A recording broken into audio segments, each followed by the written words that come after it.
The Reckoning at Dead Oak. The sun beat down on the cracked asphalt of the main street, baking the little town of Oak Creek into a stupor. Jack stepped down from the rusted freight car at the edge of town, his boots kicking up puffs of pale dust. He moved with the weary grace of a man who owned nothing and owed less, his eyes scanning the quiet storefronts with a practiced indifference. Hunger was a familiar knot in his stomach, leading him towards the glow of a neon coffee cup at the far end of the street.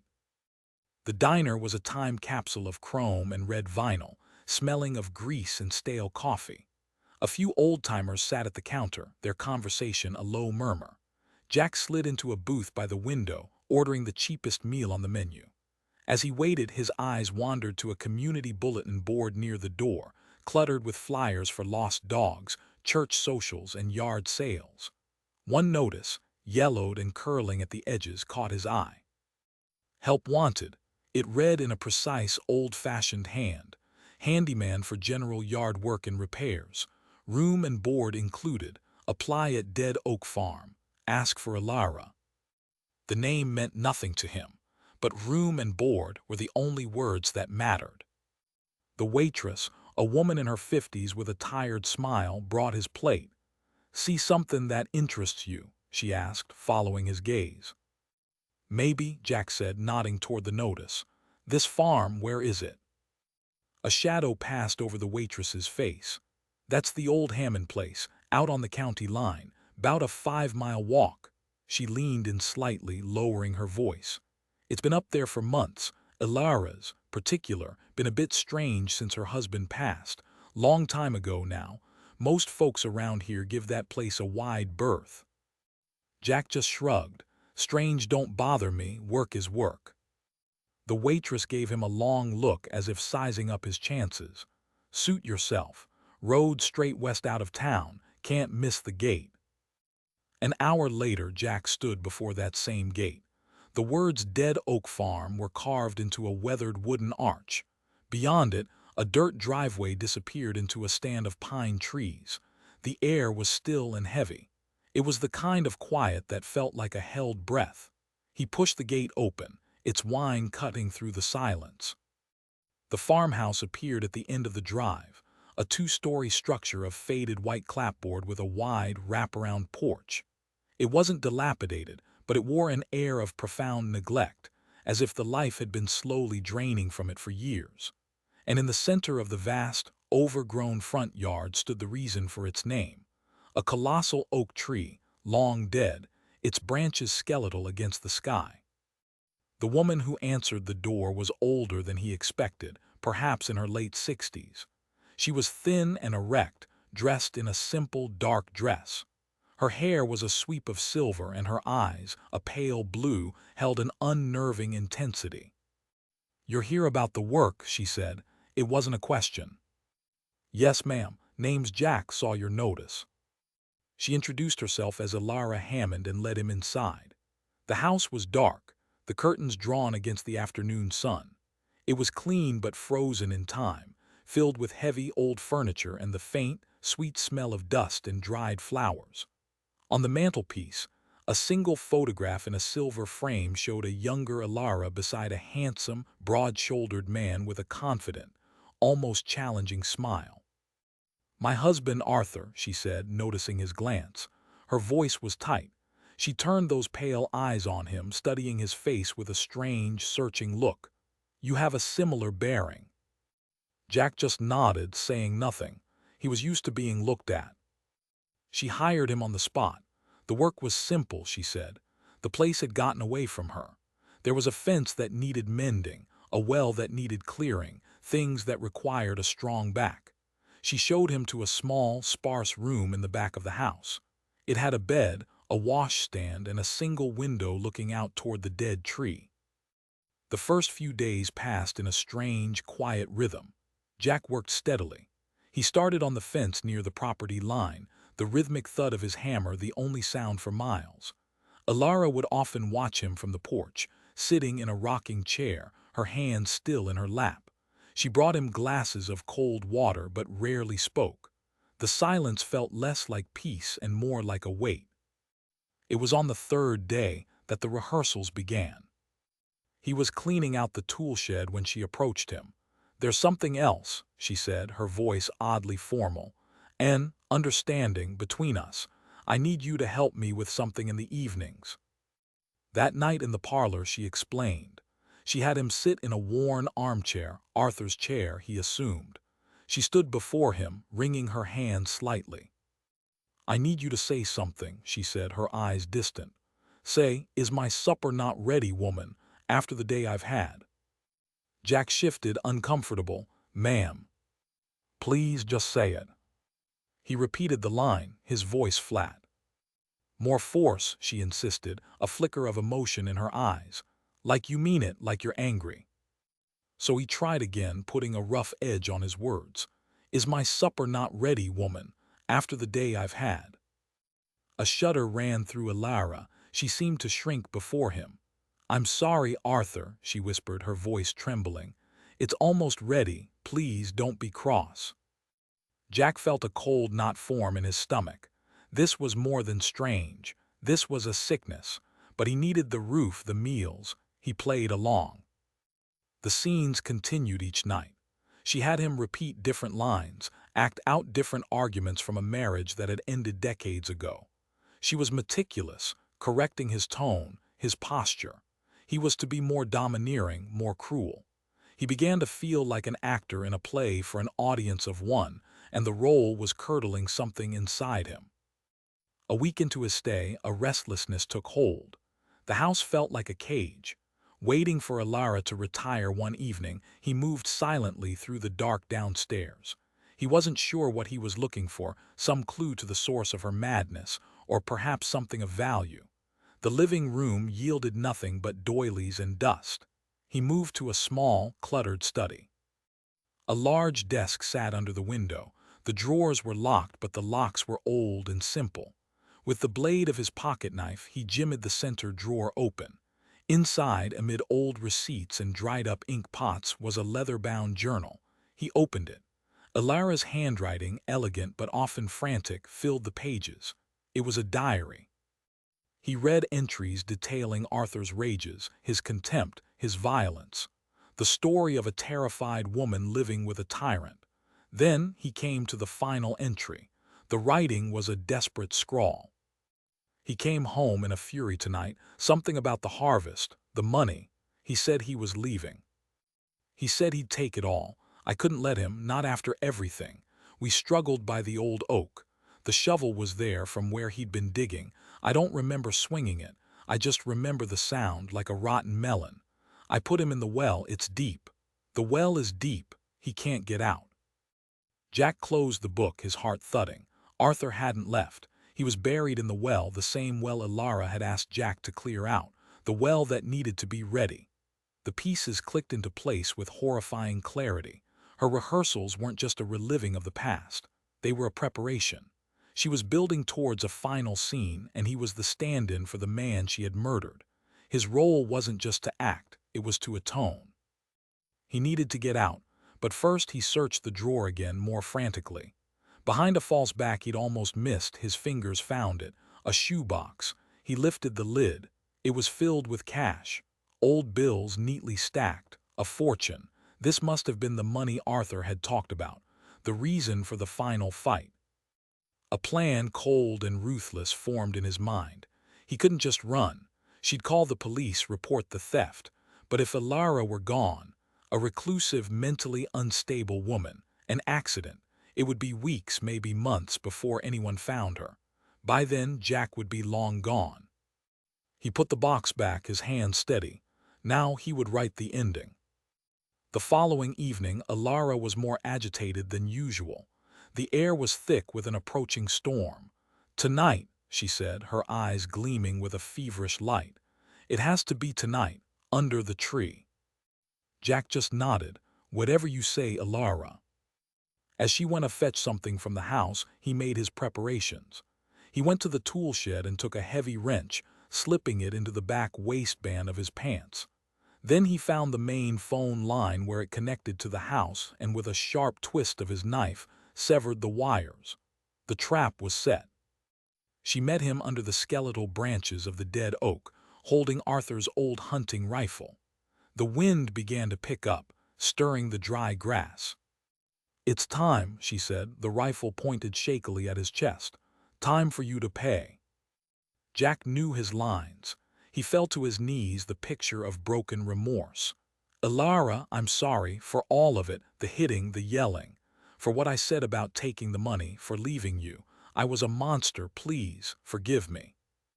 A single tear traced a path down Elara's cheek. The anger seemed to drain from her, replaced by a profound, weary sadness. The barrel of the rifle dipped. "Oh, Arthur," she breathed, "after all this time." In that moment of vulnerability, Jack moved. He rose smoothly, stepped forward, and gently pried the rifle from her hands. "It's going to be all right now," he said, his voice soft, reassuring. Then his expression shifted.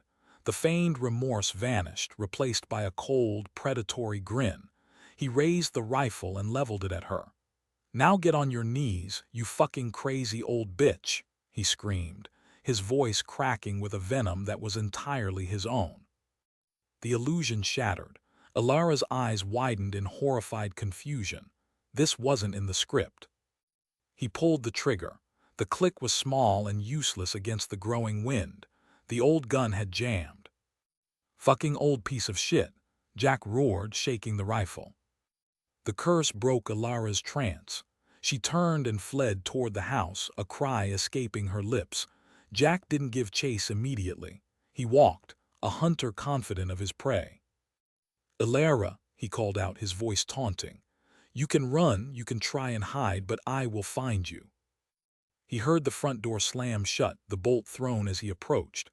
Once Jack got to the front door, he tried the handle. Locked.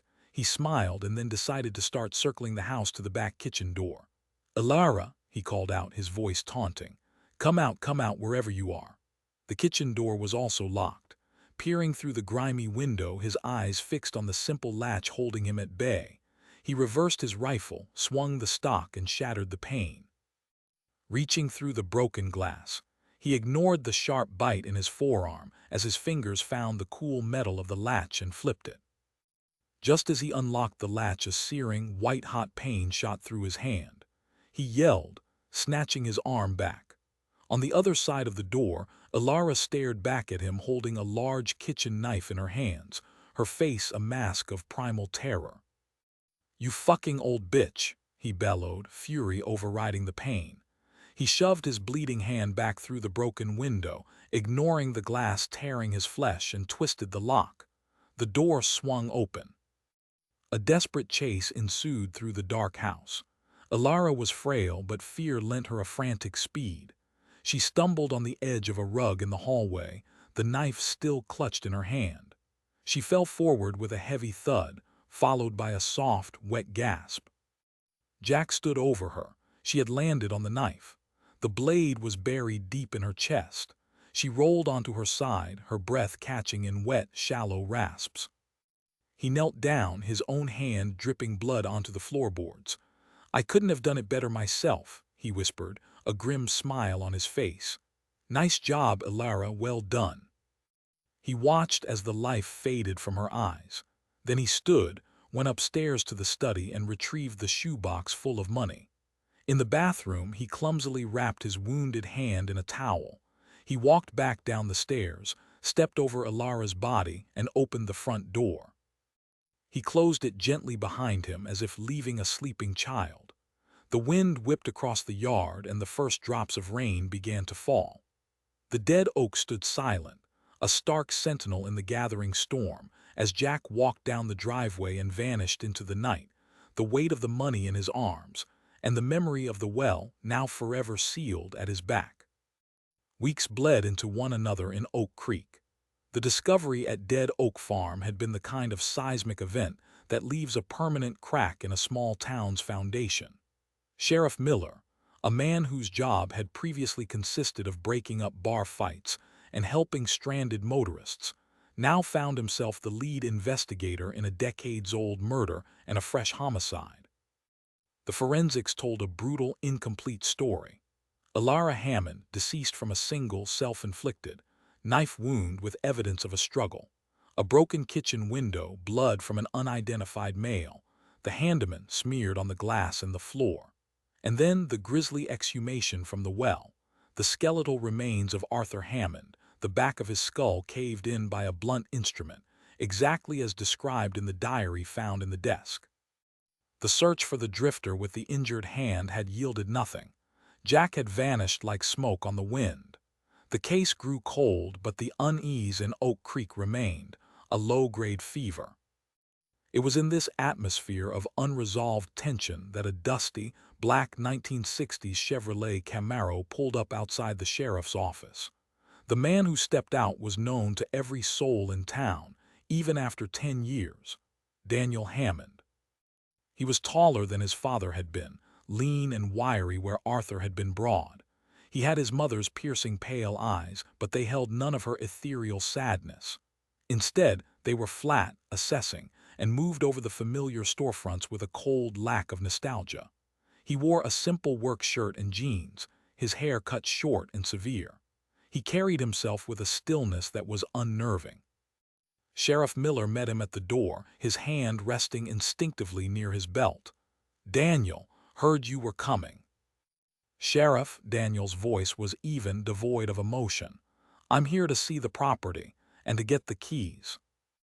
Inside the office over bad coffee, Miller laid it out.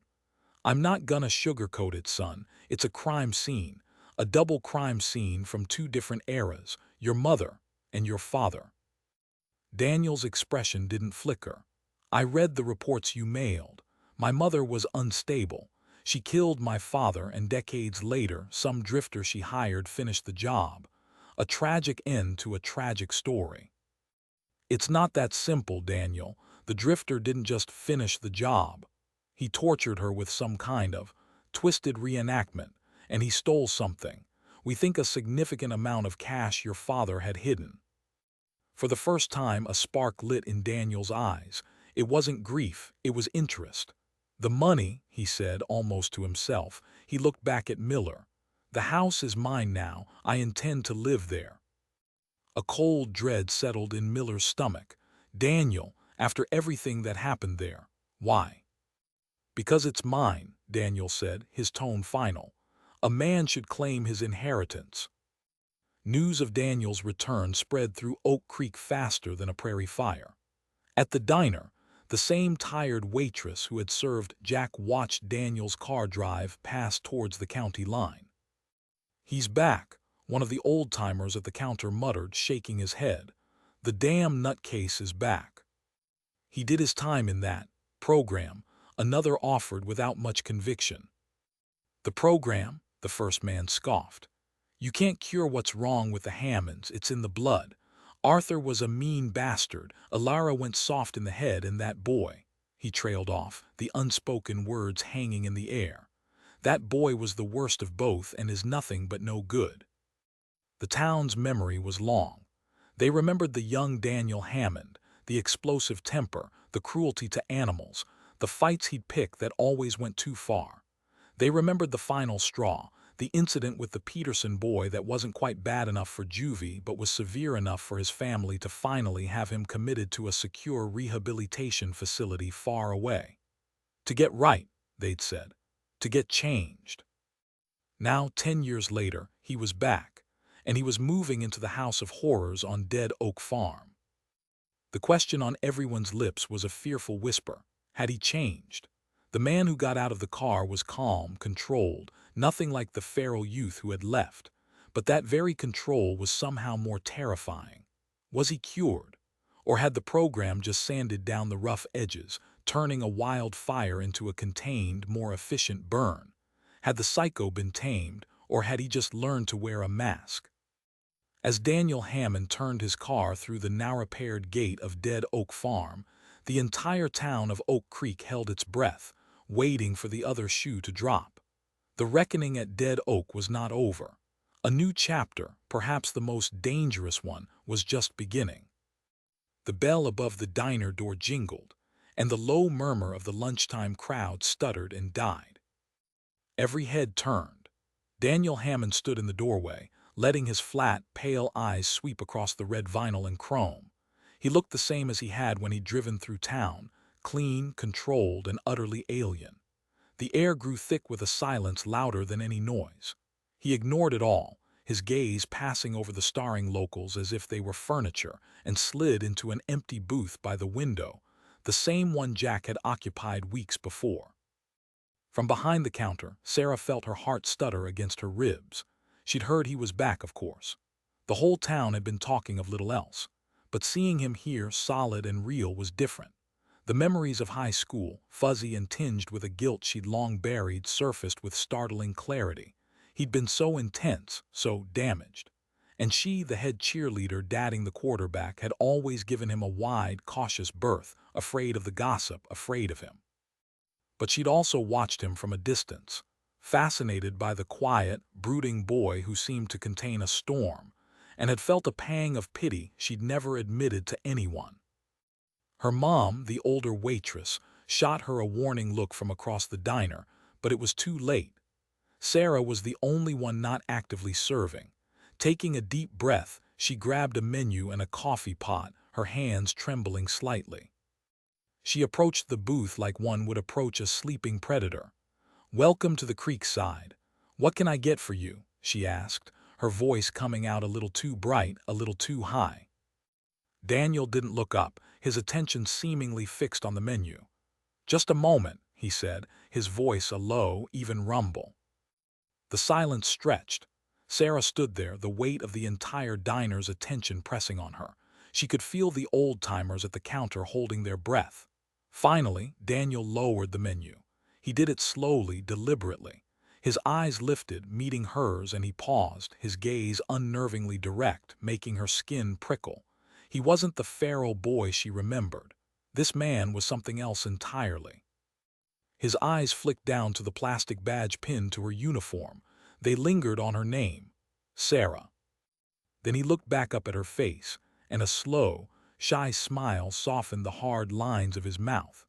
It was a transformation so unexpected it stole the air from her lungs. "Sarah," he said, as if tasting the name. She could only nod, her throat tight. How was she supposed to react? This wasn't the monster from the town stories. He held her gaze, the shy smile not quite reaching his eyes, which remained sharp and assessing. "I've been gone a while," he said, his voice dropping, becoming almost intimate in the quiet diner. "And I have changed, but my memory of you has never changed." The air crackled. Sarah felt the words slip past her defenses, a direct hit to the heart of the girl she'd been. Her professional smile faltered, replaced by a genuine, flustered vulnerability. A faint blush warmed her cheeks. She stammered, her voice soft. She glanced down, then forced herself to meet his gaze again, her own wide and a little stunned. "It's good to see you, Daniel." Before she could say more, he looked back at the menu. The intense connection severed as cleanly as it was made. "Just black coffee," he said, his voice flat and neutral once more, "and 2 eggs over easy." "Right," the word came out in a rush. She fumbled for her order pad, her hands unsteady. "Coming right up." As she turned from the booth, the spell was broken by a low, guttural mutter from a few booths over. Mickey, a hulk of a man who'd never left Oak Creek and whose resentment had only curdled with time, stared at Daniel's back. He shoved a piece of bacon in his mouth and mumbled just loud enough for those nearby to hear. "Dan the man back in town," he snorted. Dan the man soon to be leaving town. A fresh chill, entirely different from the one Daniel had inspired, trickled down Sarah's spine. She hurried towards the pass-through window to place the order, but her path was blocked by her mother. The older waitress stood with her arms crossed, her face a mask of stern worry, her eyes flicking from Daniel to her daughter. "Careful," her mother whispered, the words sharp and low. "Don't go there." Sarah stopped. The flustered nervousness in her eyes hardened into something defiant. All the old rules, the high school fears of what people would think, crystallized in her mother's warning. She leaned in close, her voice a sharp, carrying whisper that silenced the last of the diner's murmurs. "Why?" Sarah asked, her gaze locked on her mother. "Because you and Mickey might get jealous." The silence in the diner became absolute. Sarah didn't wait for a reply. She turned on her heel, the order slip clutched in her hand, and walked stiffly into the kitchen, leaving a room full of stunned faces and a promise of trouble hanging in the air. The motel room smelled of stale cigarette smoke, cheap whiskey, and regret. The floral pattern on the bedspread was stained, the carpet gritty underfoot. Jack sat on the edge of the bed, the shoebox open beside him. He counted the remaining stacks of bills for the third time, his movements slow and deliberate, his vision slightly blurred. 200, 210, 220, he slurred to the empty room. He slammed the last stack down. 247,000, got him it. It was less than half of what he'd stolen. The money had felt like a fortress, an impenetrable shield against the world. Now it was a crumbling wall. He saw the ghosts of it in empty bottles, in the tired eyes of women whose names he never learned, in the cold glare of casino dealers. The fortune had bled through his fingers, leaving him with a dwindling pile and the same hollow ache he'd carried into Oak Creek. He took a long pull from the whiskey bottle, the burn doing nothing to warm the cold knot of panic in his gut. As the alcohol fog thickened, a memory, sharp and unwelcome, pierced through. Elara, her eyes blazing with a terrified intensity during one of their rehearsals. "You'll never find it, Arthur," she had shrieked at him, her voice trembling with decades-old defiance. "I know you hid it, the money from the harvest. You think I don't know you buried it under the house in the crawlspace. You think I'm a fool." At the time, Jack had dismissed it as another strand of her madness, a line in a play written by a broken mind. He'd found the money in the study, after all. The crawlspace story was just the raving of a crazy old woman. But now, drunk and desperate, the memory wouldn't let go. Under the house, the crawlspace. "What if," he muttered, staring at the thin motel wall, "what if the crazy bitch wasn't so crazy?"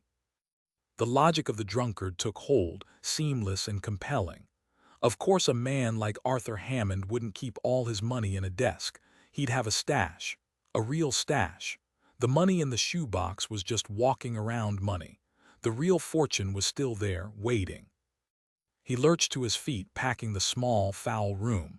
They said on the news, the old lady was dead, case gone cold. He'd caught a fragment of a report on a bar TV weeks ago, just enough to know the police hadn't caught the drifter. The house would be empty. Sealed up maybe, but empty. A ghost property on a dead farm. He had to go back. It was the only move left. Before this last pile of cash was gone, before he was back to being nothing, he had to return to the scene of the crime and dig up the real prize.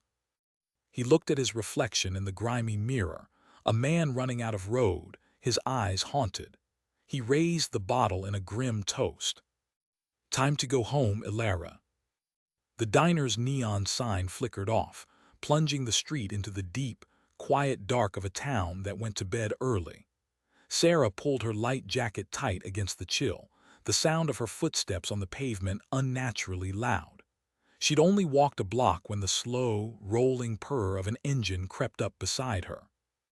A familiar beat-up pickup truck kept pace.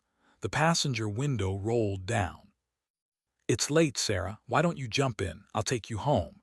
Mickey's voice was a low, wheedling grumble. Sarah didn't break stride, her eyes fixed on the dark road ahead, her expression a mask of weary dismissal. He tried again, the truck lurching slightly to match her speed. "Come on, babe. How long are we gonna keep this going?" That did it. She stopped dead, whirling around to face him, her composure snapping. "It's been over for a year, Mickey. The more you try, the more I really can't fucking stand you. You need to move on, give up, and find some other girl to bother. Just leave me the fuck alone." She turned and stalked off, her shoulders set in a hard, angry line. "I'm sorry, babe," he called after her, his voice taking on a pleading, possessive edge. "You know it, you're still my girl."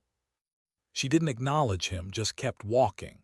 After a moment, she heard his frustrated roar, "Fine, I'll see you tomorrow at the diner." The truck's engine screamed as he floored it, the vehicle lurching forward and disappearing into the night with a squeal of tires. Sarah let out a shaky breath, the silence returning. She walked for a few more minutes, the knot of anger in her chest slowly loosening. Then she heard another car approaching from behind. A deeper, smoother engine. Oh my God, Mickey, just give up, she thought, her anger flaring anew. She spun around, ready to unleash a fresh torrent of fury, but the words died in her throat. It wasn't the truck.